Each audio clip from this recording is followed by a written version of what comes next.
¿Me confirma si se ve? Sí, sí se Sí, ve. se ve.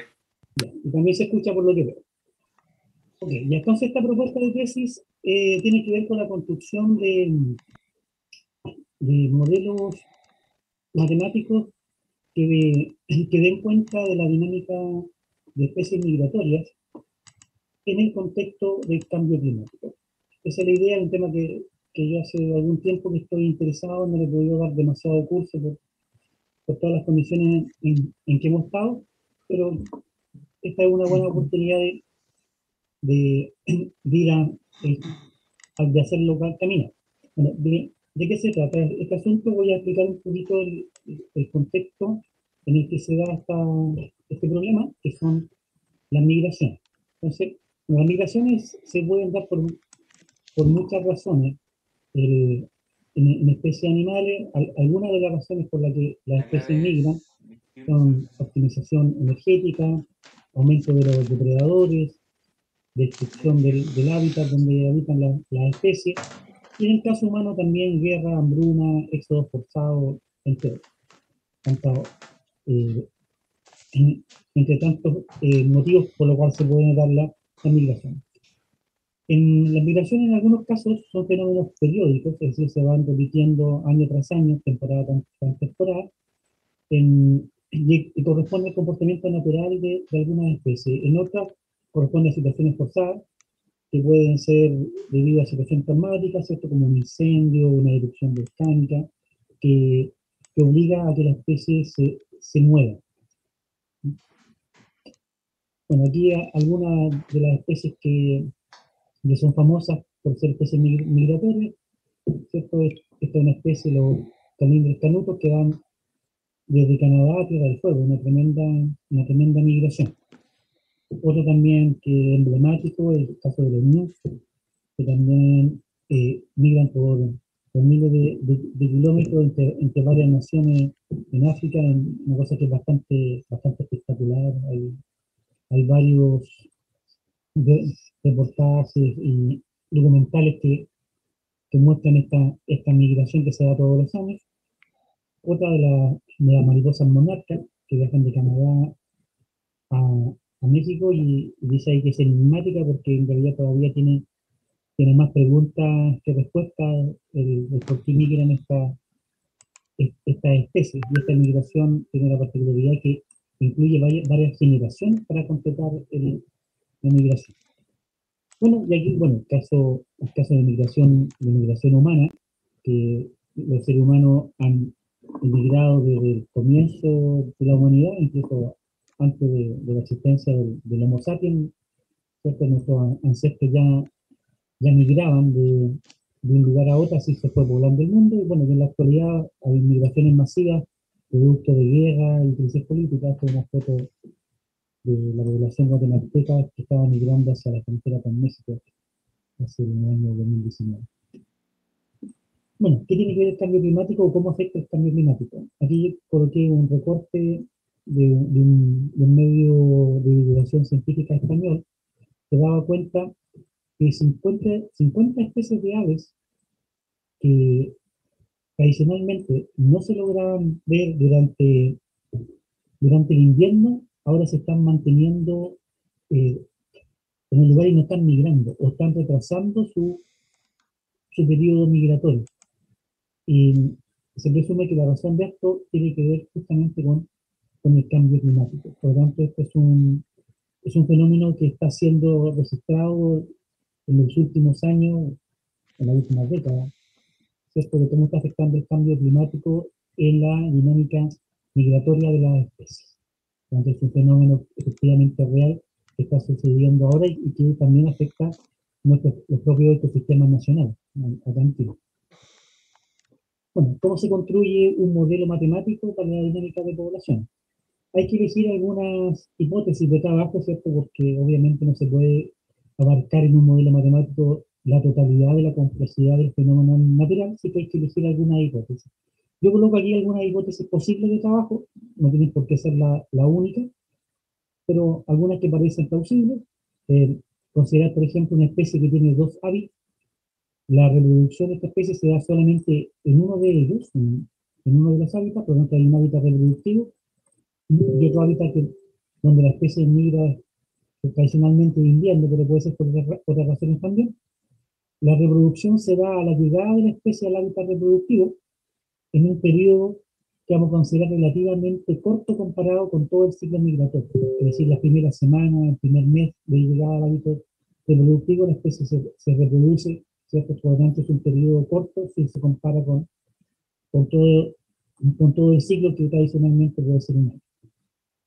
El hábitat de reproducción tiene una determinada capacidad de carga, la monoleta acá, y la especie tiene una también determinada tasa de reproducción intrínseca, que está marcado por aquí.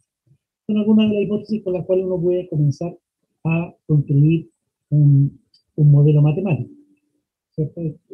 Considerando ahí después algunas de las hipótesis que llevan, a final de cuentas, esto se va a traducir en ecuaciones, por lo general en ecuaciones de tipo diferencial, una forma de abordar esto, pero cadena de Markov también puede ser otra forma de abordarlo, por lo tanto, aquí aparece totalmente abierto.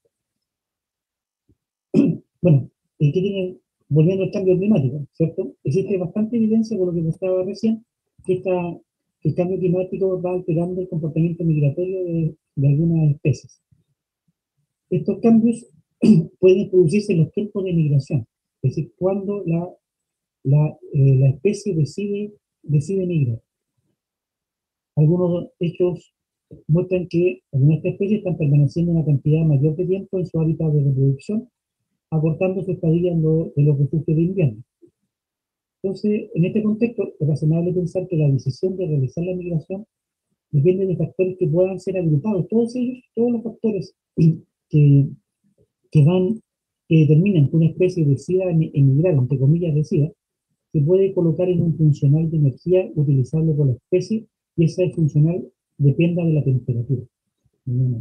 Es también esto una simplificación, es tratar de colocar todos estos datos o decisión de la especie cuando migra a un determinado funcional de energía que tiene que ver con la temperatura, pero también tiene que ver con el alimento disponible y algunas otras variables que dependen directa o indirectamente de la temperatura.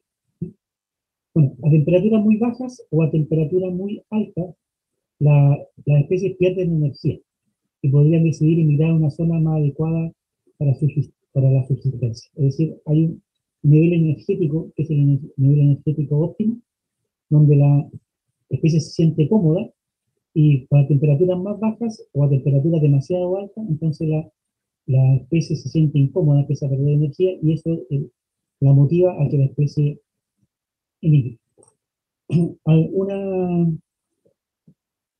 Aquí aparece una gráfica de determinado funcional de energía. Aquí en el eje X está la temperatura, aquí aparece la energía.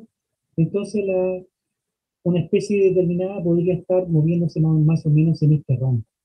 Entonces cuando comienza a bajar la temperatura, llega un momento, ¿cierto?, donde llega a la temperatura más baja y acá, ¿cierto?, en este rango decide moverse hacia otro lugar. En esta temperatura, la temperatura más alta, en esta temperatura la especie se está muriendo de calor, en definitiva, ¿cierto? Pero los procesos migratorios más bien se dan cerca de T1, más que de T2. Bueno, uno podría también, ¿cierto?, simplificando el asunto, una primera aproximación podría ser una aproximación cuadrática, entonces la energía tendría más o menos la forma que aparece en esa ecuación. Y mientras esté dentro de los valores críticos, la especie no va a emigrar. Ahora, ¿cómo modelamos la temperatura? Y para incluir el cambio climático. Esa puede darse a través de una función de temperatura. El tau acá es tiempo, el t es temperatura. Entonces, esta es una función periódica que va a representar el comportamiento estacional, ¿cierto? Por ejemplo, las cuatro estaciones: verano, otoño, primavera, invierno. El H es un funcional de alza de temperatura, por lo tanto, el cambio climático o el calentamiento global puede ser incluido en esta función H. Hay varias propuestas para esta función H, eso depende del lugar donde se ocupe, y aparece también una variación estocástica que está incluida en este término.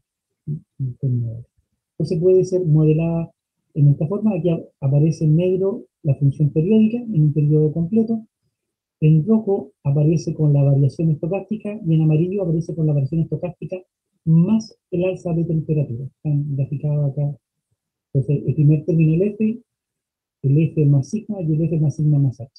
Es una forma en la cual se puede ir modelando o representando la temperatura, incluyendo el cambio climático. Bueno, ahora sí, rápidamente los objetivos. Entonces, los objetivos son tres: proponer un modelo matemático que describa la dinámica de la población de una hipotética especie migratoria, analizar el buen planteamiento del modelo, sus propiedades de estabilidad y comportamiento asintótico, y tercero, interpretar los resultados obtenidos en el contexto ecológico. Es decir, cómo resultados que vamos obteniendo se pueden leer dentro del contexto ecológico en el cual está planteado este problema. Plan de trabajo, revisión bibliográfica sobre modelamiento de comportamiento de especies migratorias. Hay propuestas sobre esto ya que no se parte de cero. Revisar la bibliografía sobre el modelamiento del cambio climático. Resumen del estado del arte y las técnicas matemáticas necesarias para abordar el problema de la tesis. Hay que adquirir algún conocimiento matemático específico.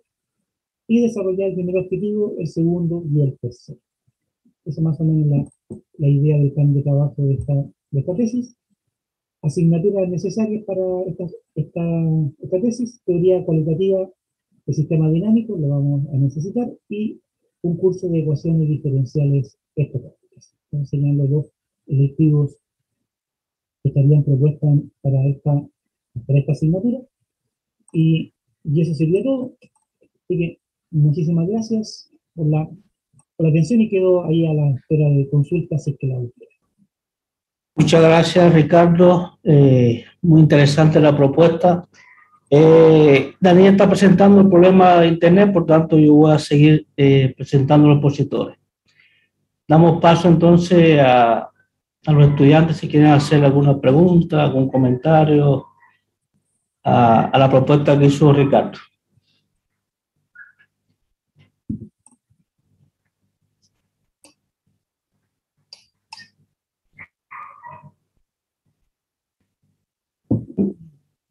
No tiene comentario, Rebeca, Reinaldo, una pregunta. ¿Todo quedó claro?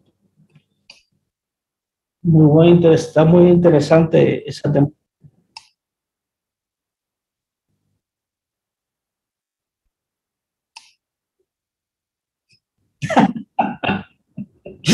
El sello de agua.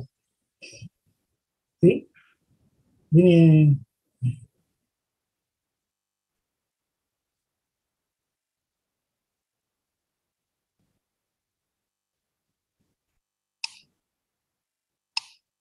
El primero y el segundo están pensados en esa manera.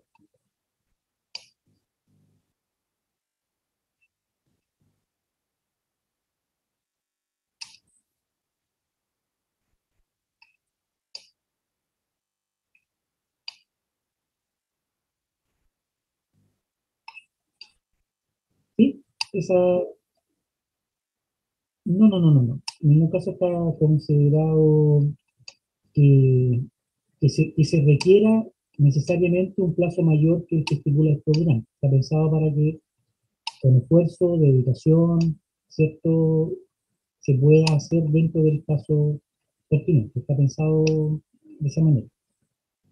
Ahora, obviamente, depende después de algunos otros factores, pero está al menos diseñado para que pueda realizarse en un año, porque todo el proceso de titulación dura un año.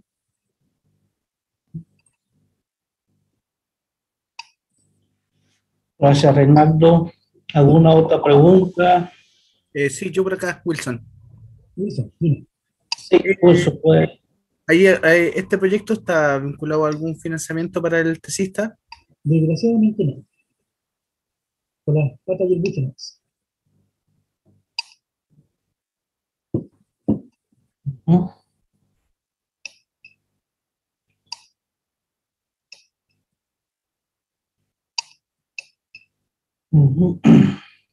¿No hay más preguntas? No. Bueno, agradecerle a Ricardo y los estudiantes que hicieron las preguntas. Vamos a continuar con el programa. A continuación, tocaría la presentación del profesor Fernando Huancas. Ya. ¿Ya está listo, Fernando? ¿Puedo compartir entonces ya? Sí, sí, pues. Ya, vale.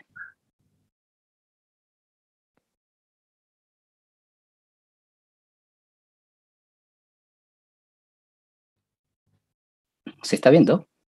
Sí, se ve. Ya, gracias.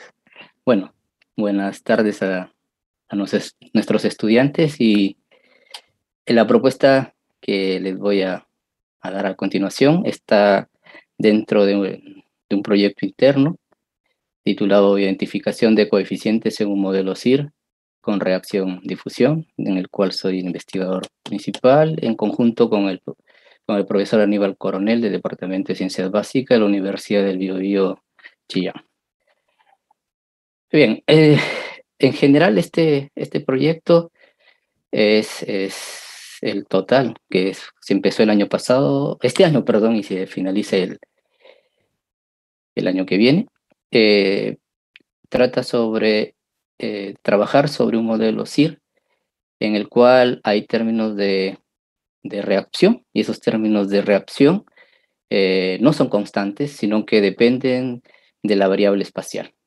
Mientras que el término difusivo, bueno, en este trabajo se asume que es constante. Entonces, ese es el trabajo completo. La propuesta que tenemos la propuesta de tesis para el magíster, es en base justamente, primero hablemos del contexto en el cual abordamos este trabajo. Bueno, como lamentablemente nos ha demostrado esta pandemia,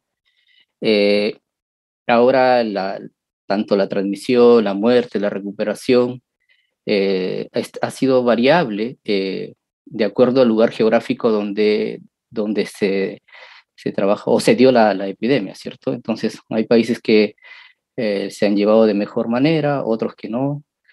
Y entonces tenemos una data muy grande que nos va a servir justamente para después tratar de implementar estrategias o diseñar estrategias para tener algún tipo de control sobre, sobre estos términos de reacción. Por ejemplo, la transmisión de la enfermedad, la muerte originada por la enfermedad o la recuperación de la enfermedad. Como les digo, estamos pensando en que cada región geográfica ha tenido distinto impacto y por lo tanto hay que diseñar estrategias precisas para esa región. O sea, lo que ha funcionado en un lugar no ha funcionado en otro, entonces eso ha sido evidente. Entonces, en este contexto, nosotros pretendemos justamente identificar estos términos de reacción. Los modelos CIR, por ejemplo, que tienen términos de reacción-difusión, ofrecen herramientas para resolver este tipo de problemas. Entonces, por eso es que nosotros estamos realizando esta técnica. Bien. El modelo, el esquema de lo que nosotros estamos estudiando. Aquí, si ustedes observan, esta es una población, está compartimentada en 3 subpoblaciones, o 3 subclases, como quieran llamar. El U representa la población de los susceptibles, el V representa los infectados, el W los recuperados. Sí, todos viven en una región omega, esta es una región del espacio tridimensional con frontera, con esta frontera. ¿Sí? Las hipótesis que estamos suponiendo aquí es que no hay intercambio entre el interior y el exterior. Es decir, aquí hay una frontera, está aislado, ¿sí? Y eso vamos a ver cómo se modela esa situación. El beta es la tasa de contacto entre los infectados y los susceptibles.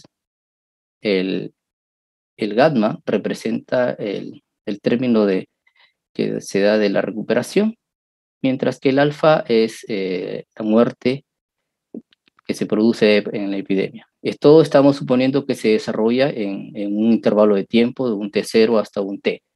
¿Sí? Entonces, sobre una región omega, en un tiempo finito, por así decirlo. Entonces, en el tiempo que se desarrolla esta epidemia. Aquí estamos, si ustedes se dan cuenta, también estamos suponiendo que no se producen ni nacimientos, y las muertes que se producen en los infectados ni en ninguna de las subclases. Y la muerte que se produce de los susceptibles es cuando ocurrió que estaba infectado o después en el proceso de recuperación. ¿Sí? Entonces, este es el esquema que nosotros queremos estudiar. Ahora, como les comentaba, estas tasas, tanto el alfa, el beta, el gamma, las estamos haciendo a diferencia de una propuesta que da Duncan, que las tasas, todas estas tasas, tanto lo de difusión como lo de reacción, se supone constante. Lo que nosotros estamos suponiendo es que depende de la posición geográfica en la que se encuentra. De ese modo, nosotros tenemos un modelo tipo CIR con términos de reacción-difusión. Aquí, en esta condición, esta es la condición en la que dice que no hay intercambio entre el interior y el exterior. Como estamos preocupados más adelante en resolver el problema inverso relacionado con este modelo, necesitamos conocer qué es lo que ocurre en el instante cero. Entonces, en la posición inicial, entonces suponemos que esto está dado por esta función, es decir, que es sobre omega. Ustedes se dan cuenta que a diferencia esto ya son un modelo en términos de ecuaciones en derivadas parciales. ¿Sí? Aquí hay una derivada parcial con respecto a U, y aquí este es el término de difusión, y este es el término que hace el proceso de difusión de la enfermedad. ¿Ya? Entonces tenemos este tipo de modelo. Entonces la propuesta de este trabajo es justamente en el que tanto el alfa, el beta y el gamma sean funciones que dependan del espacio en el que se encuentran. Y aquí también, aquí estamos suponiendo que esta función que mide el contacto entre los susceptibles y los infectados es una función que también depende de la variable sube, es decir, una función que va de R2. Por lo tanto, fíjense que ahora no, el problema directo, si queremos resolver, que eso es uno de los objetivos, vamos a aumentar más adelante, tiene que ver justamente que bajo qué condiciones este problema tiene solución, lo que se conoce como el nombre de soluciones fuertes. ¿Ya? Entonces, este es el modelo que uno quiere estudiar. Y en base a este modelo, nosotros tenemos la siguiente propuesta de test.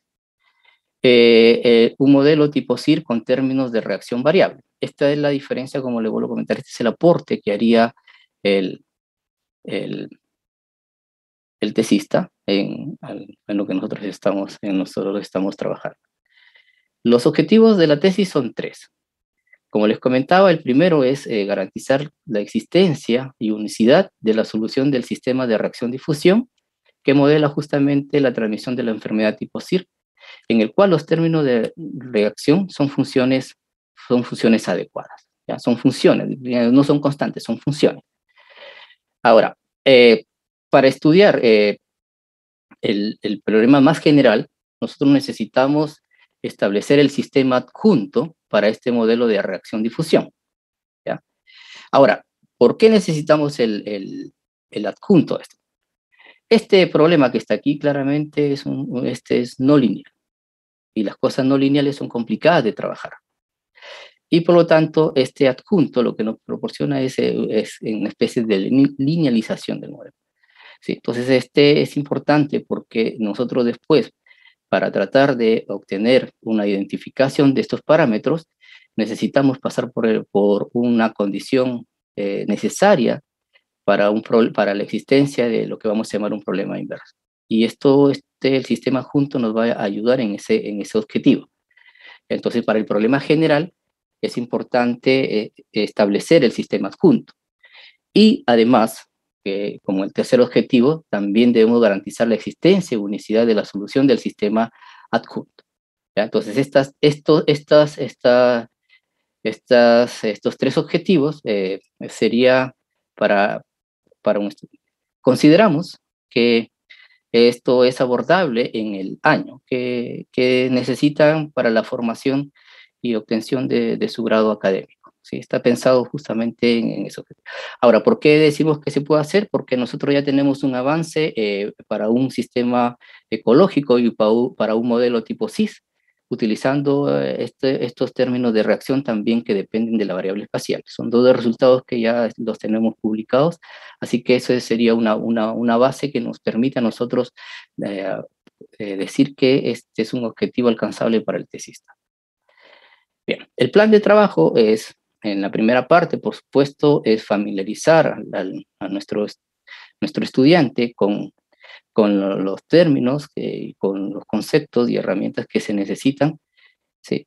Y lo primero es estudiar, por ejemplo, el estado del arte para modelos tipo sí, sí, SIR, pero en el cual los términos de reacción sean constantes. Después, desarrollar el primer objetivo, el segundo objetivo y el tercer objetivo. Para conseguir esto, proponemos dos selectivos. El primero de ellos lo hemos llamado tópico sobre modelamiento matemático mediante ecuaciones diferenciales parciales.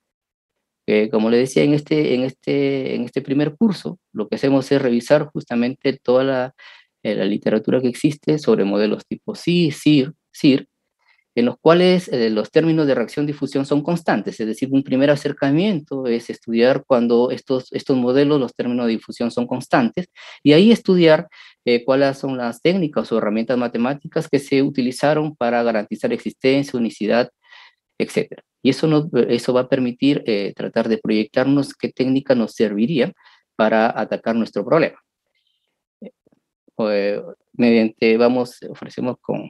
Trabajaríamos con estos dos libros, el de Brouwer y Castillo Chávez, que son modelos matemáticos en biología de poblaciones y epidemiología del año 2001, y ecología espacial vía reacción-difusión de Conner del año 2003. En la parte, esto es como, y ahora para atacar, esto es para familiarizarse con la terminología, con términos constantes, mientras que para atacar el problema en sí, es este curso de tópicos sobre teoría cualitativa de espacios de Sobolev y Holderianos. En este lo que vamos a hacer es revisar la teoría de espacio de Sobolev y espacio de Holder, que nos van a servir para implementar las herramientas. Aquí en general lo que necesitamos son las inclusiones, tanto continuas, compactas, que nos van a servir como para justamente obtener las condiciones o las hipótesis bajo las cuales tanto el problema del problema directo como el problema del adjunto tienen existencia y unicidad. Bueno, para este curso recomendamos o trabajaremos con dos libros, el Adams, que justamente trabaja sobre espacio de Sobolev, y el Evans, que trabaja con ecuaciones en diferenciales parciales. En realidad, que utiliza herramientas de espacio de Sobolev para resolver este tipo de ecuaciones en derivadas parciales, que son problemas no lineales. Bueno, con respecto a la metodología de trabajo, lo que contemplamos es ir de acuerdo al contexto en el cual nos desarrollemos en clase, es decir, si podemos hacer la asistencia a clases, tendríamos la asistencia, trabajo en reuniones cada 15 días en forma presencial, y si ocurriese que seguimos en la virtualidad, cada 15 días programaríamos reuniones también para el trabajo. Bueno, eso es todo lo que les quería presentar, y si tienen alguna consulta. Antes se me olvidaba, como es un proyecto interno, sí hay financiamiento para todos los 10 meses que dure el desarrollo de la tesis. En realidad tengo el proyecto para los 12 meses, pero no sé si se puede, porque seguramente se empieza en marzo, entonces no habría la posibilidad del enero y febrero. Bueno, eso es todo lo que les quería comentar. Gracias, y espero si tienen alguna consulta. Gracias, Fernando. Muy buen tema de tesis. Y bueno, ahora damos paso a los estudiantes para que hagan las consultas y las preguntas correspondientes.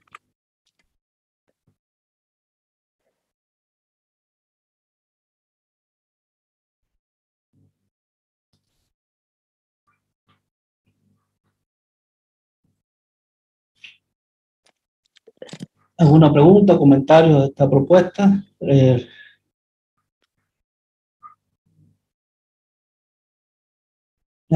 Gracias, Reinaldo. Y bueno.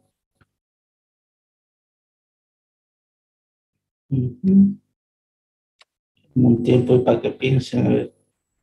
Bueno, ya Fernando le comentaba que tiene financiamiento. Ya ese proyecto, Fernando, es hasta febrero del 2023, ¿no? Sí, sí, es el que empezó el año pasado, así que sí. Claro. En realidad hay financiamiento para 2 estudiantes, así que está, sí, Ya, sí. muy bien.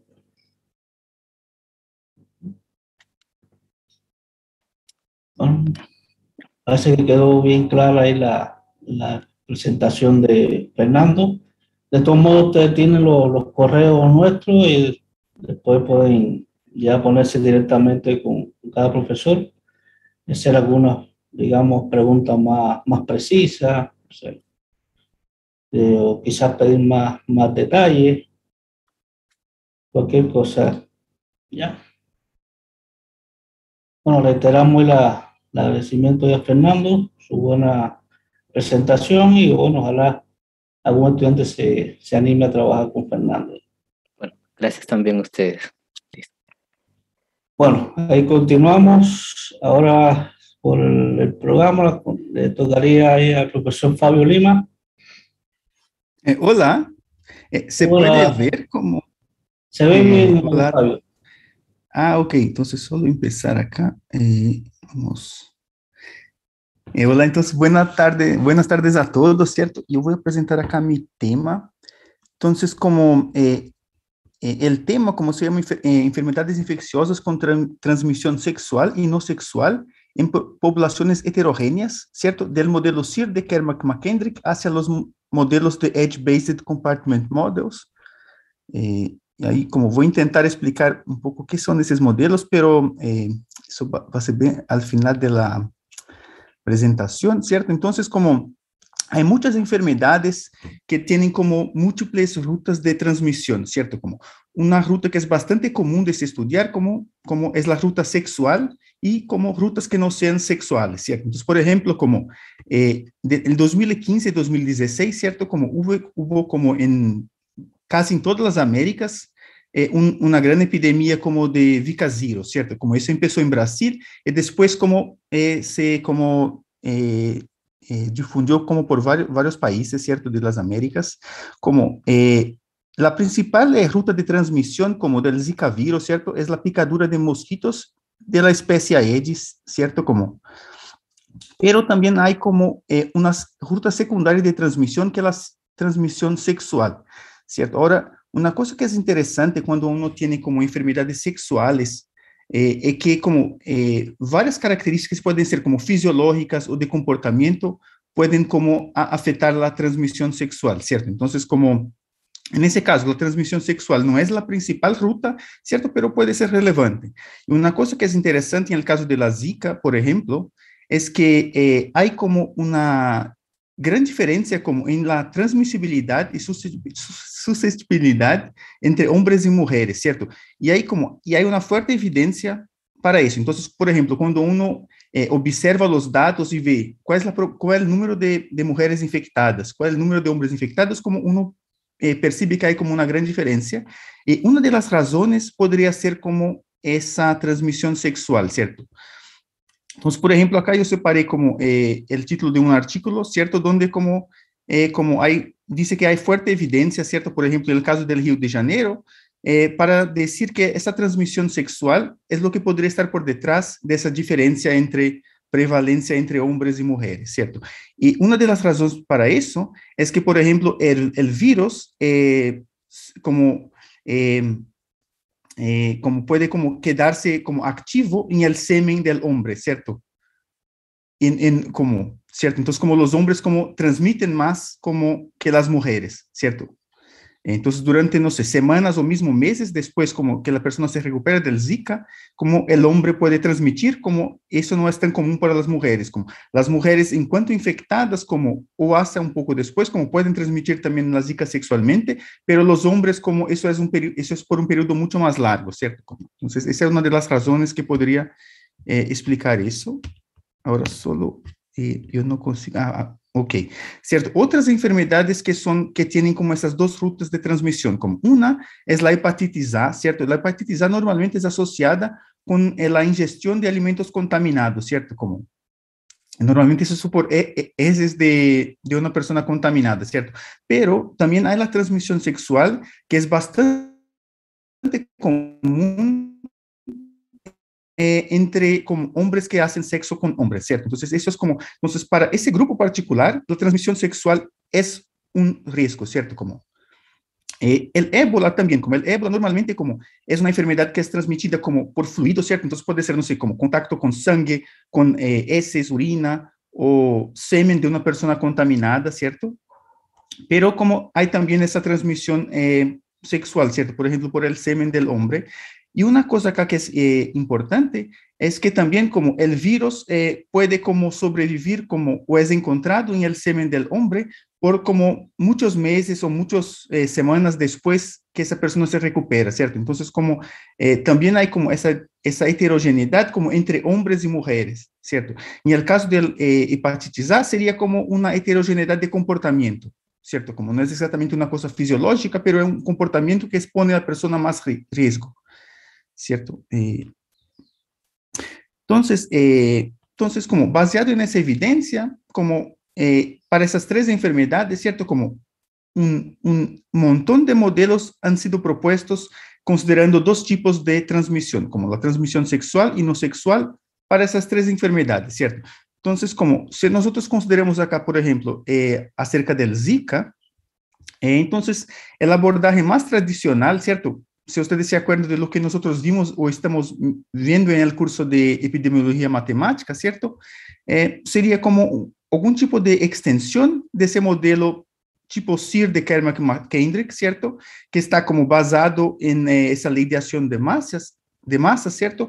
Pero a donde, no sé, uno podría hacer, por ejemplo, si uno quiere hacer ese modelamiento de la transmisión sexual, uno podría, no sé, considerar como un compartimento como dividir la población entre hombres y mujeres y ahí considerar como compartimentos de hombres y mujeres, ¿cierto? Susceptibles, infectados, recuperados y también como, en ese caso, esa variable V, que sería como los vectores, ¿cierto? Entonces, como ese sería como un modelo bastante sencillo, más o menos con los contenidos que nosotros vimos en nuestra asignatura de epidemiología matemática, ¿cierto? Entonces, ese modelo en particular es de un artículo de Pugliese y un par de autores, ¿cierto?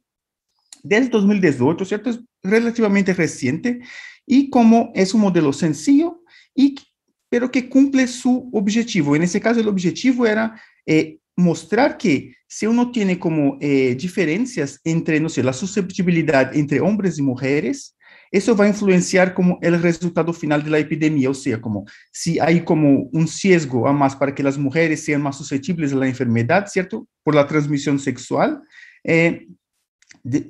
uno va a observar eso como cuando uno mira como ese modelo el número final de personas, de hombres y mujeres infectadas, ¿cierto? Uno va a perceber que hay ese sesgo que viene del hecho que la mujer tiene como mayor susceptibilidad, ¿cierto? Entonces, en ese modelo acá, lo que uno estaba considerando es que los mosquitos son indiferentes entre hombres y mujeres, pero las mujeres son, por ejemplo, más susceptibles que los hombres en la transmisión sexual, ¿cierto? Entonces con ese modelo sencillo se logra ilustrar como ese rol de la transmisión sexual y potencialmente explicar por qué se observa más Zika en mujeres que en hombres, ¿cierto?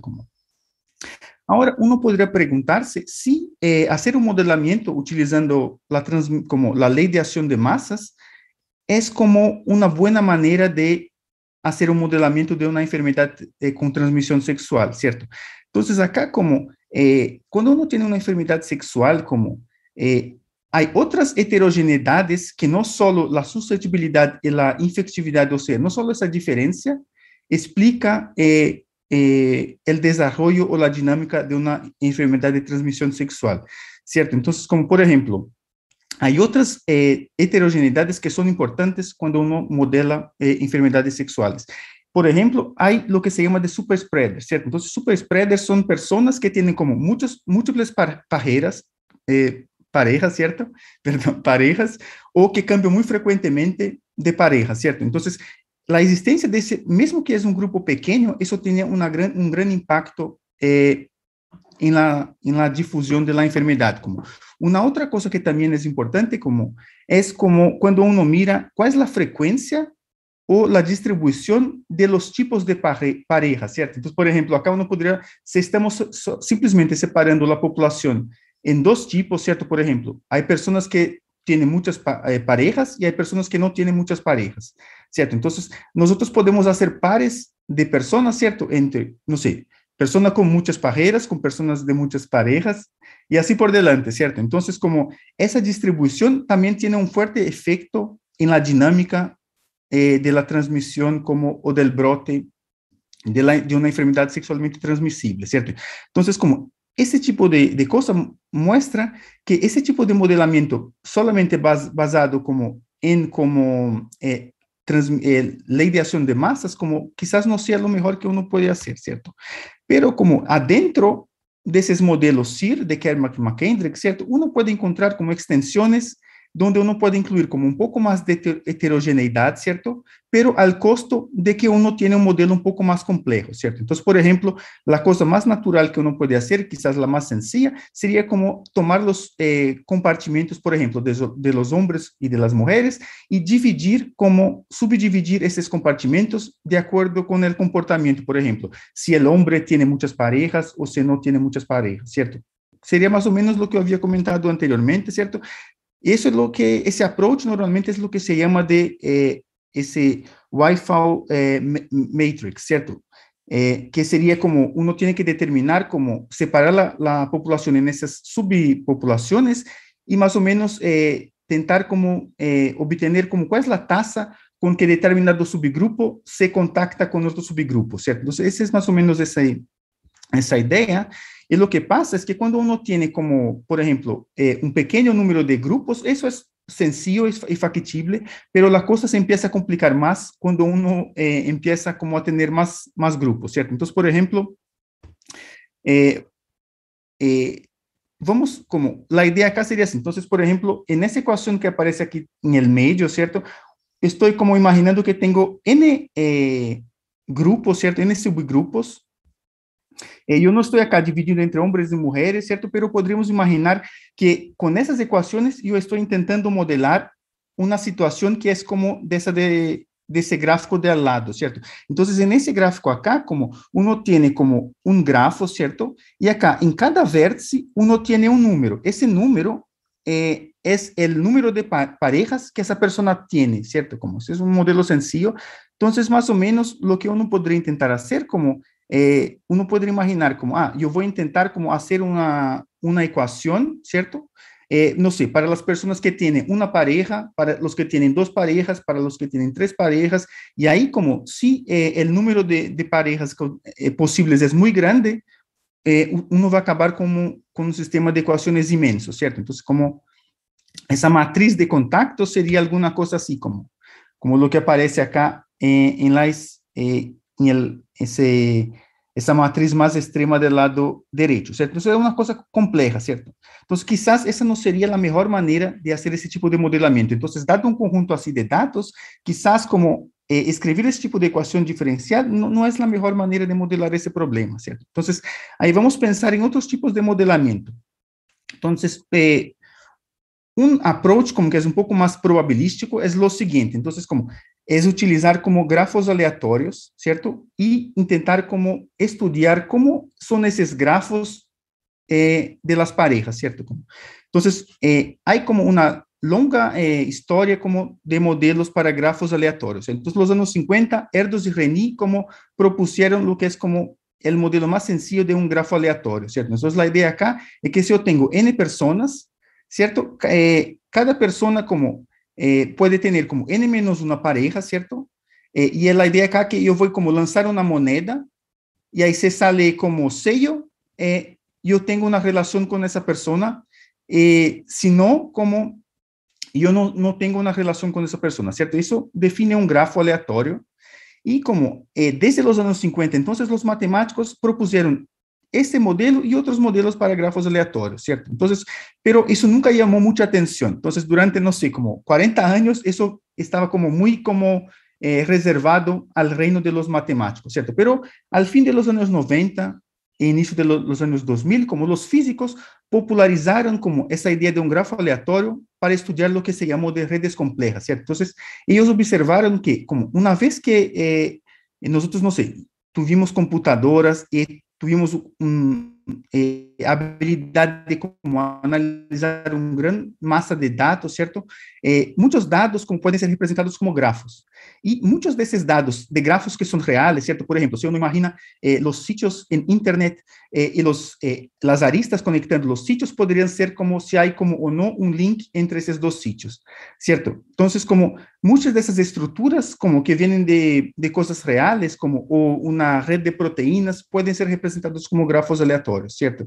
Y esos grafos tienen ciertas características que son como más o menos universales como para un montón de aplicaciones, ¿cierto?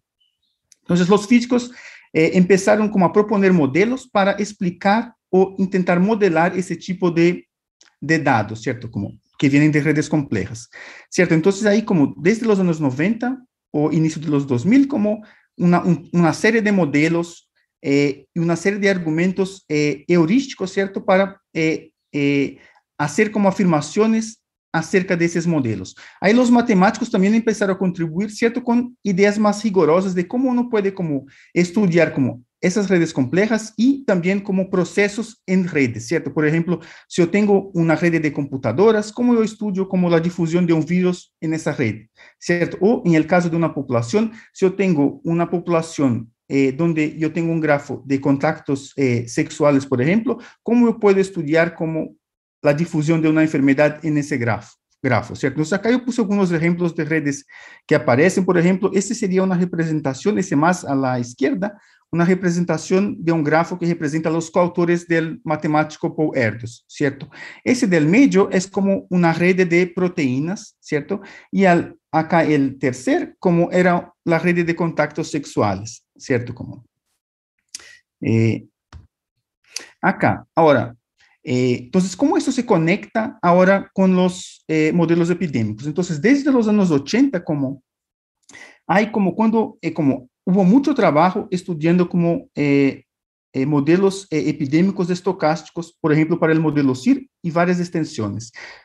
Lo que se percibió como desde los años, no sé, 90, 2000, es que las técnicas que uno utiliza para estudiar como modelos epidémicos estocásticos, mismo que en poblaciones homogéneas, ¿cierto? Como son muy similares a los métodos que uno utiliza para estudiar como grafos aleatorios, las componentes de un grafo aleatorio, ¿cierto? Entonces, como esas cosas sirven también para estudiar grafos aleatorios y redes complejas, y eso también posibilitó que en los últimos 20 años, como muchos resultados rigurosos fueron obtenidos como para estudiar como modelos epidémicos en grafos aleatorios y en redes complejas, ¿cierto? Entonces, como esa es una de las ideas, y lo que es importante acá como es que el estudio de las propiedades de las redes complejas afectan el tamaño y las características de la epidemia, ¿cierto? Ahora, como una cosa importante, ¿cierto? Nosotros empezamos con ecuaciones diferenciales, ¿cierto? Y ahí como salimos un poco de las ecuaciones diferenciales. Ahora, cuando uno tiene un modelo estocástico, como epidémico estocástico, que es basado en la ley de acción de masas, lo que uno puede mostrar para muchos de esos modelos es que ese modelo estocástico en realidad tiene un límite. Si yo mando la población hacia infinito, reescalo mi modelo, yo puedo mostrar que ese modelo o las trayectorias de ese modelo estocástico convergen a los modelos determinísticos, ¿cierto? Entonces, como, y ahí hay una relación como intrínseca entre los modelos estocásticos y los modelos determinísticos, que es muy importante. Ahora, uno podría preguntarse, ¿será que eso también es verdad para los modelos que no están basados en la ley de acción de masas? Por ejemplo, modelos estocásticos en redes complejas. Y la respuesta es que sí, en algunos casos, ¿cierto? Entonces, a depender como de cómo es el modelo de la red compleja, sí nosotros podemos escribir como ecuaciones diferenciales que de alguna manera pueden ser vistas como el límite de ese modelo estocástico, ¿cierto? Entonces, acá, en 2008 y 2011, ¿cierto? Esses matemáticos como Eric Voss y Joe Miller, como ellos propusieron como modelos que como son sistemas sencillos de ecuaciones diferenciales, ¿cierto? Que pueden ser entendidos como el límite de la epidemia en un determinado tipo de red compleja, ¿cierto? Que es como, en este caso, una red como que tiene, donde nosotros conocemos, por ejemplo, cuál es la distribución del número de parejas de cada persona, ¿cierto? Y ese modelo es formado por lo que se llama de configuration model, ¿cierto? Como que es un tipo específico de construir como una red compleja que tiene como un grado específico, ¿cierto? Y lo que es como este approach es lo que se llama de como edge-based compartment models. Ahora, como es un sistema bastante sencillo, ¿cierto? Entonces acá, teta, que aparece acá, eso es la probabilidad que en el tiempo, como que hace el tiempo t, una pareja aleatoria, ¿cierto? De un vértice V, que también es un vértice que yo elegí aleatoriamente de mi población, ¿cierto? O sea, un vértice acá es una persona, ¿cierto? Entonces, la probabilidad que esa pareja no haya transmitido la enfermedad para un individuo elegido aleatoriamente, ¿cierto? Entonces, sería así como, yo elijo un individuo aleatorio de mi población e elijo una de sus parejas aleatoriamente y pregunto, ¿cuál es la probabilidad que esa pareja no haya transmitido la infección hacia ese vértice? ¿Cierto? Y eso nosotros llamamos de teta t, ¿cierto? Y una otra variable que aparece es phi i, y esa es la probabilidad que si yo tengo una pareja infectada, esa pareja no haya transmitido esa enfermedad hacia mí, ¿cierto? Hacia el tiempo t. Entonces, como acá hay una distinción como, entonces, al invés de pensar como, normalmente cuando nosotros tenemos los modelos compartimentales, nosotros pensamos como cada compartimento es el número de individuos que tiene determinada característica, o sea, que tiene determinado estado, ¿cierto? Susceptible, infectado o recuperado. Acá hay un cambio de perspectiva, ¿cierto? Y esa una perspectiva quizás es un poco difícil de explicar acá porque no tengo mucho tiempo, ¿cierto? Pero hay un cambio de perspectiva de variables que están relacionadas con los vértices para variables que están relacionadas con las aristas del grafo, ¿cierto? Entonces, por ejemplo, con ese sistema sencillo acá de ecuaciones, ¿cierto? Que básicamente es una ecuación que depende del teta, ¿cierto? Y acá como depende de la función generatriz de la distribución de probabilidades del número de parejas de un individuo, ¿cierto? Y también como de la ecuación diferencial para el número de personas que son removidas, ¿cierto? Nosotros podemos como solucionar eso y como obtener como el número de susceptibles, infectados y removidos para una cosa que como para un modelo que supuestamente sería bastante complejo, ¿cierto? Si ustedes se acuerdan, en nuestro primer intento de como modelar como un grafo utilizando las ecuaciones diferenciales, ¿cierto? Eso terminaba en un número infinito de ecuaciones, ¿cierto? Como era un número muy grande de ecuaciones, y acá es un modelo mucho más sencillo, ¿cierto?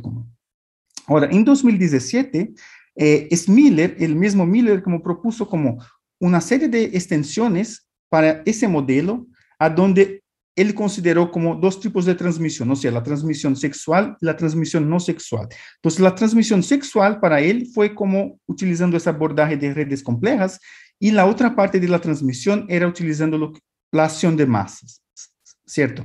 Entonces, acá la idea del proyecto como, es más o menos como... entonces, ese trabajo de Miller era un trabajo para como modelos donde la única heterogeneidad son los grados distintos, ¿cierto? Entre las personas. O sea, no había como hombres y mujeres, no había la posibilidad que sea un hombre y que ese hombre como sea, no sé, heterosexual, homosexual, no había ese tipo de distinción. Entonces, la idea de nuestro proyecto es como intentar extender ese resultado del Miller 2017 para un modelo donde nosotros podemos considerar como heterogeneidades que son del tipo, por ejemplo, si es un hombre o si es una mujer, o otros tipos de como heterogeneidad, ¿cierto? Como Entonces, ¿cuál es la idea de la propuesta? Primero, como plan de trabajo, revisión de la literatura, ¿cierto? Enfocado acá en esos modelos que se llaman Edge-Based Compartment Model, ¿cierto? Pero también uno tiene que estudiar como qué se puede hacer con los modelos tradicionales, ¿cierto? Entonces, la idea acá sería, por ejemplo, estudiar en detalle ese trabajo del Pugliese de 2018 y después como ese trabajo del Miller, ¿cierto?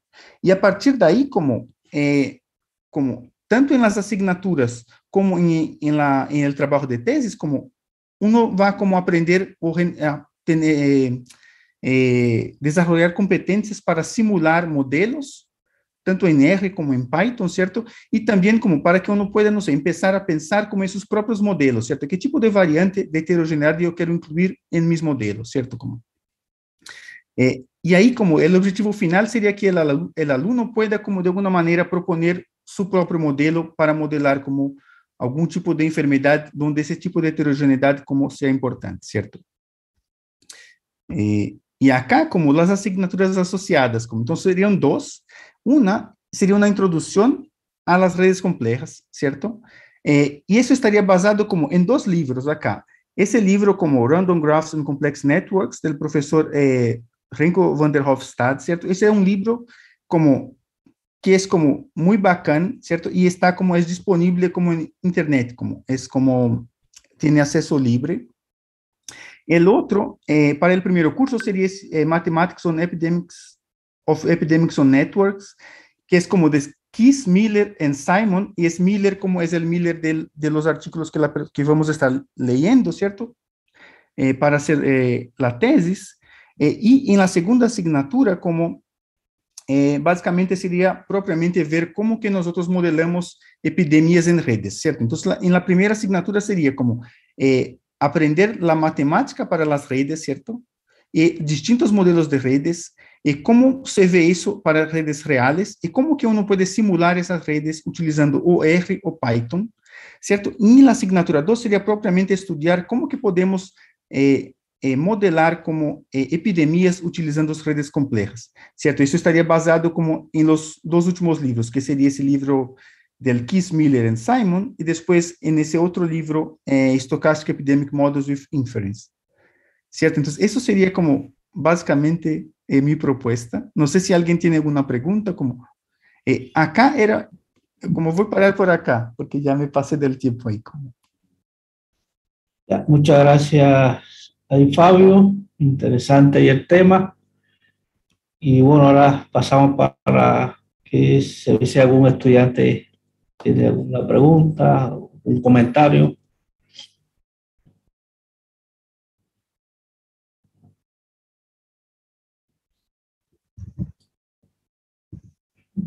Todo claro. Ah, quedó ok, entonces. Como. Todo ok. Ok. Gracias a ustedes. Puede salir, Fabio, si quiere la presentación. Ah, No, bueno. no, Fabio decía que todo, decía que eran modelos sencillos, así que bueno, ¿alguna pregunta? ¿Un comentario? Todo quedó claro entonces en la exposición de Fabio. Muchas gracias ahí de nuevo, Fabio.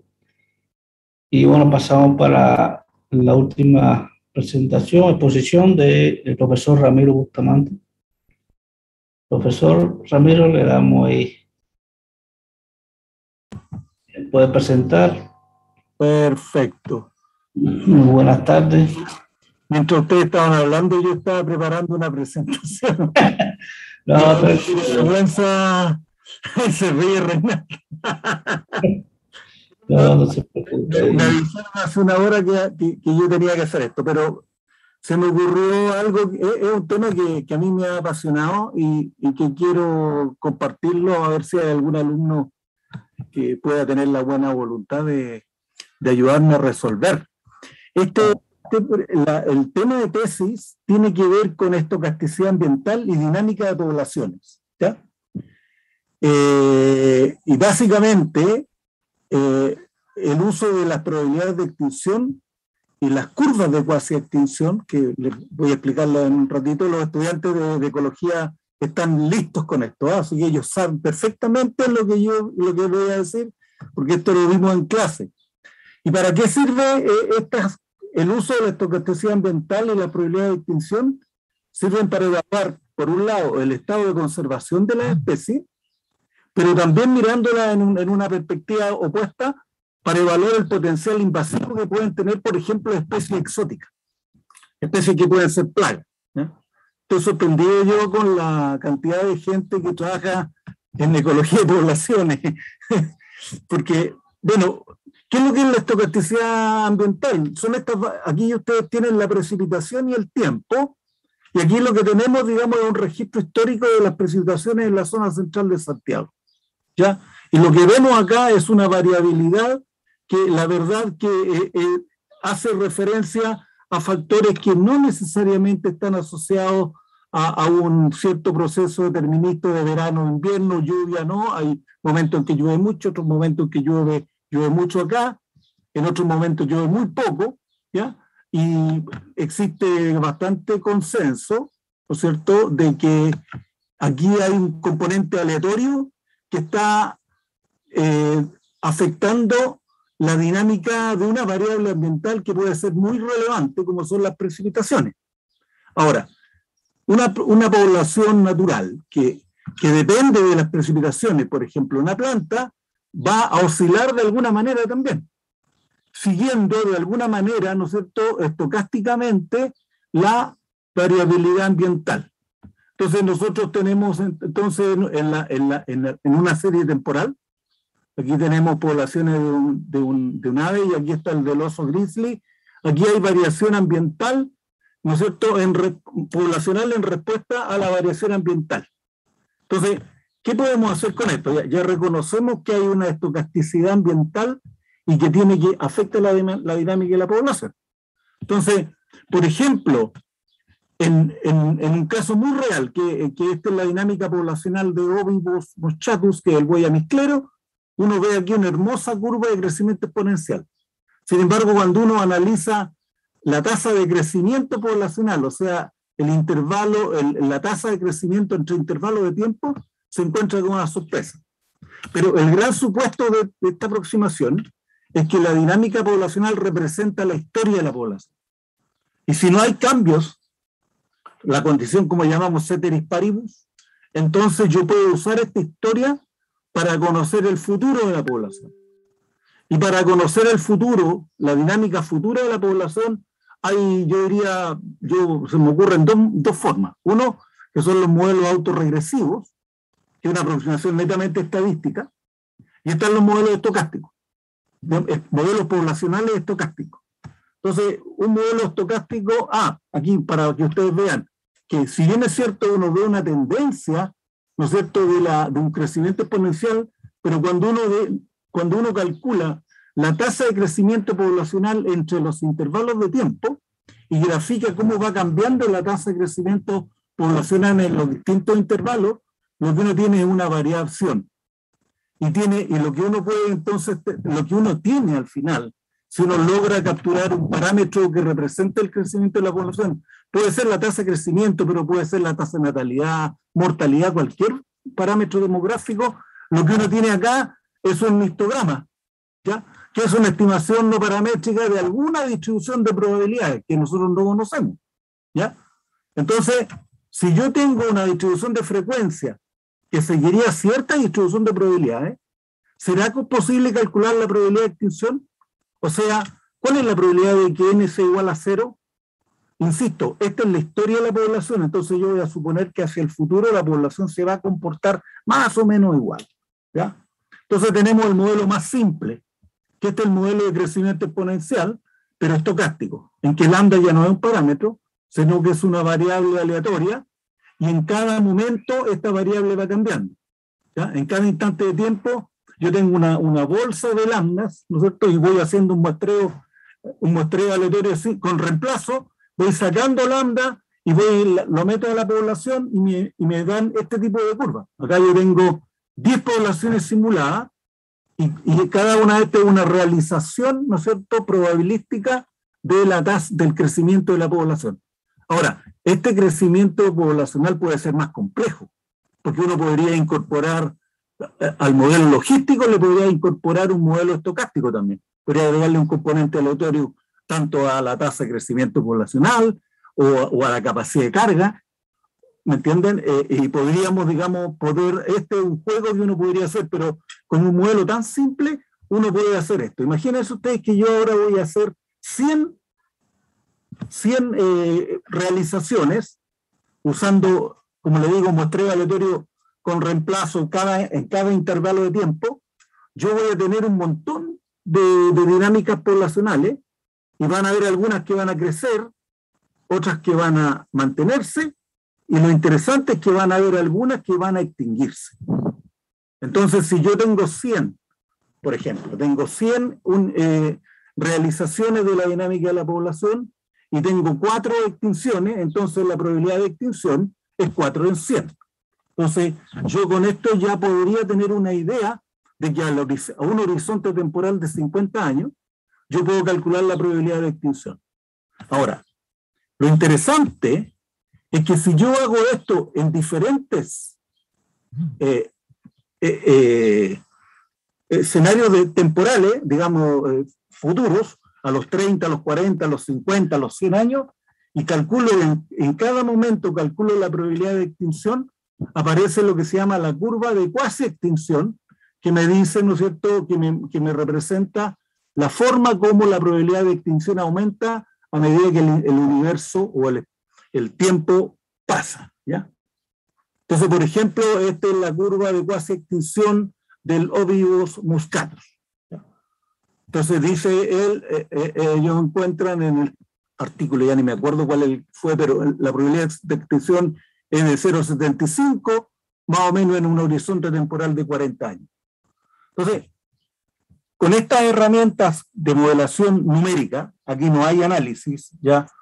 Y perdón, yo no lo puedo hacer, no soy matemático, pero sí hemos ido agarrando, digamos, más expertise en la simulación numérica, más aún con R, que cada día tiene más elementos para poder trabajar en el software R.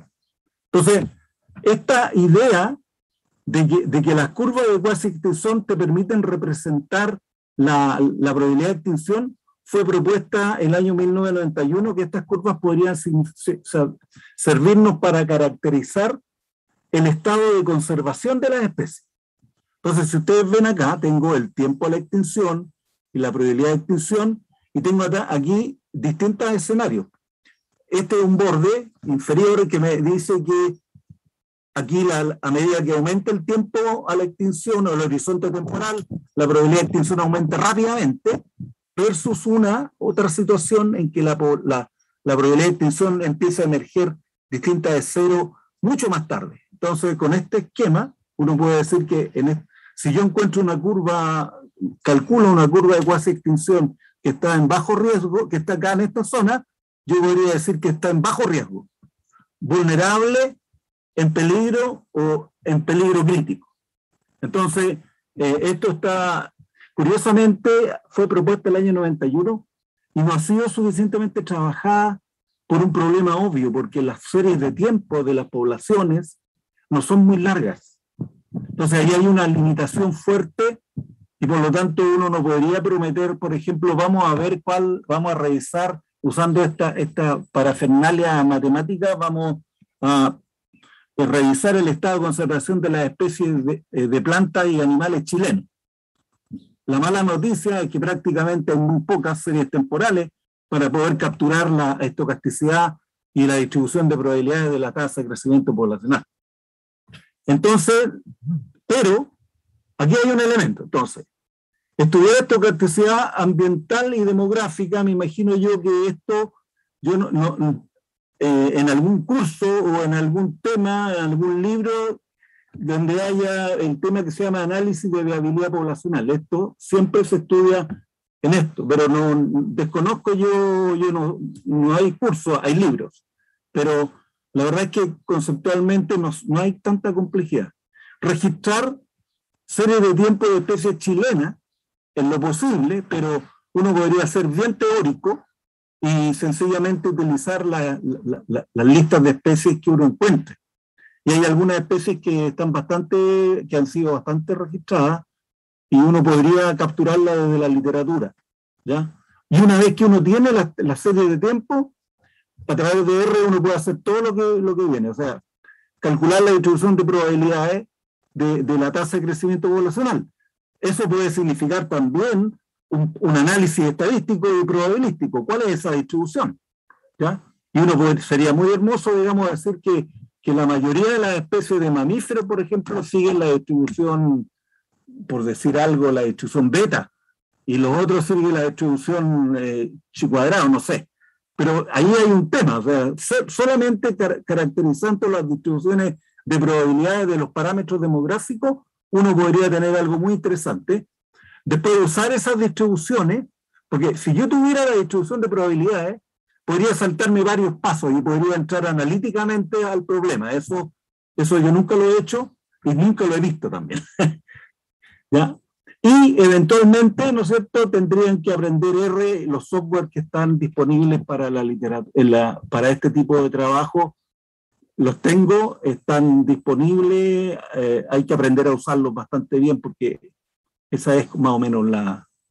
Ahora, esto, insisto, no es análisis, es simulación numérica.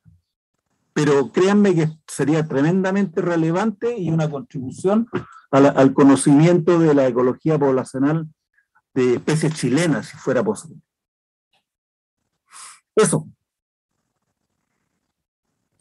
Muchas gracias, profesor Ramiro, por su presentación. Y ahora le damos la palabra a los estudiantes para que hagan sus preguntas, comentarios.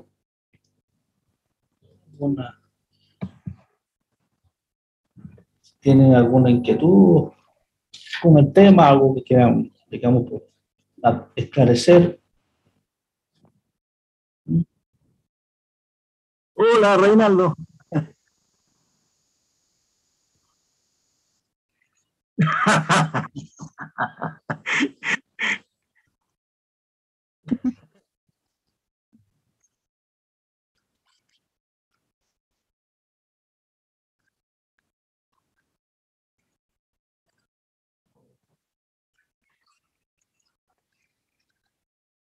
¿Electivo?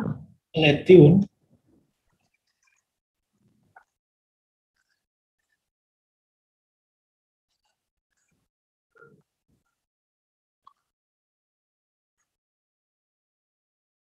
Yo la verdad es que no hay un curso, yo no conozco un curso de análisis poblacional. O sea, habría que estudiar el seminario con el estudiante. Habría que trabajar con libros, eso se puede hacer. Y Ricardo me va a ayudar, por supuesto, porque él me dijo que me iba a ayudar. No, se puede hacer algo interesante. Yo tengo algunos libros para entender el problema de la estatisticidad y la demografía, pero no hay un curso, no, yo no tengo un curso disponible. Lo que pasa, Ramiro, es que en el formato del programa de Magíster está contemplado que para la realización de la propuesta tienen que haber dos electivos, uno que se llaman electivos avanzados, uno el primer semestre y otro segundo semestre, que son electivos que van dirigidos específicamente para que el estudiante pueda desarrollar la tesis. Pero yo creo que eso lo podemos conversar quizás después y se lo mandamos ya bien formulado a los estudiantes para que lo vean. Sí puede hacerse un curso, pero más, digamos, no tan estructurado, porque eso lo hemos hecho en el posgrado allá en la Facultad de Ciencias nosotros. A partir de un par de libros uno puede armar una sesión de trabajo que todos aprendemos ahí.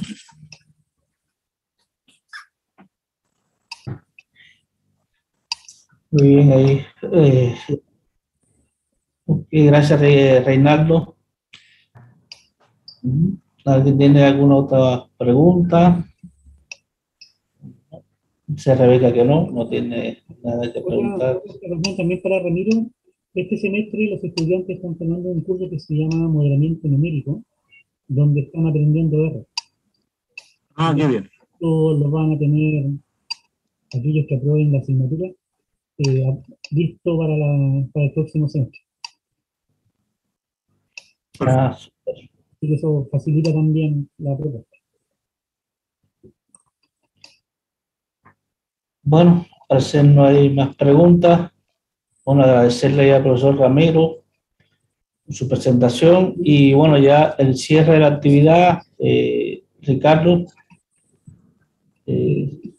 Bueno, yo creo que el objetivo ya está cumplido. Hay algunos detallitos todavía que afinar porque esta es como decía al comienzo, una actividad informativa hacia los estudiantes que debe todavía ser formalizada. Pero por lo menos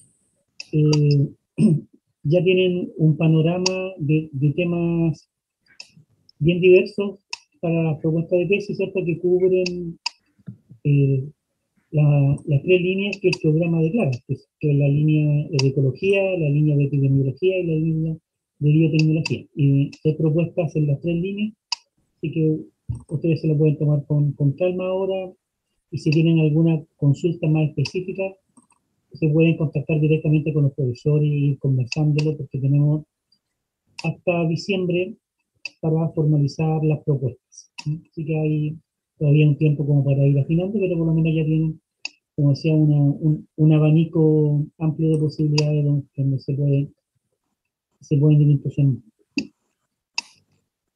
Solamente eso yo diría. Ya, ok. Ahí Daniel le pide disculpas ahí por la conexión, que no ha podido conectarse. ¿Sí? La propuesta de Gustavo está dando una propuesta que no alcanzó a presentar hoy día. Tendría que armarla y mandársela por correo a los estudiantes. Sí, Ricardo, podría ser, bueno, para no incluirlos a todos, podría ser que en algún momento yo me ponga de acuerdo con ellos y lo que quieran nos conectamos por Zoom. Claro, pues eso ya es un negocio privado. Ok.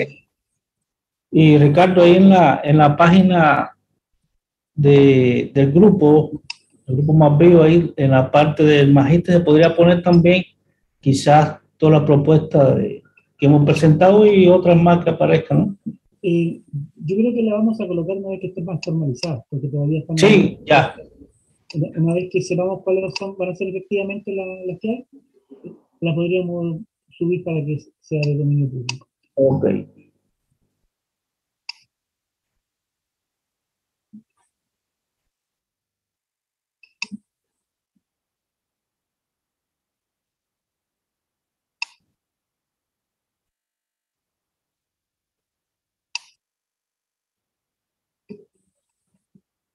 ¿Cómo? No entendí muy bien.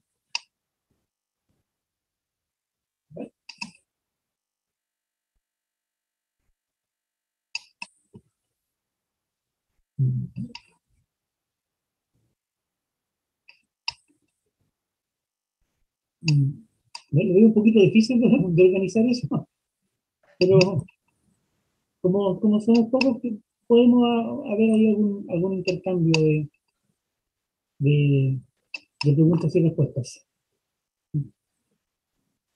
Sí, Renato, es un poco difícil ahí también, lo decía Ricardo, reunirnos. De hecho, estamos ocupando el tiempo de los seminarios.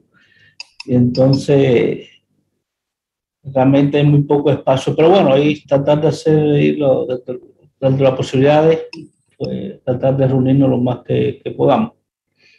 Ya. Listo, entonces, damos por concluida esta actividad. Ya. Muchas gracias a todos por su asistencia. Sí. Y nada, que tengan ahí muy buena tarde. Ricardo, antes que corten, ¿me podría quedar Ricardo está como anfitrión? ¿Sí? Sí. Ya, porque quiero hacer algunas consultas. Bueno. Ya. Esperemos que se vayan los demás. Bueno, nos vamos entonces. Chao, chao. Chao. Chao.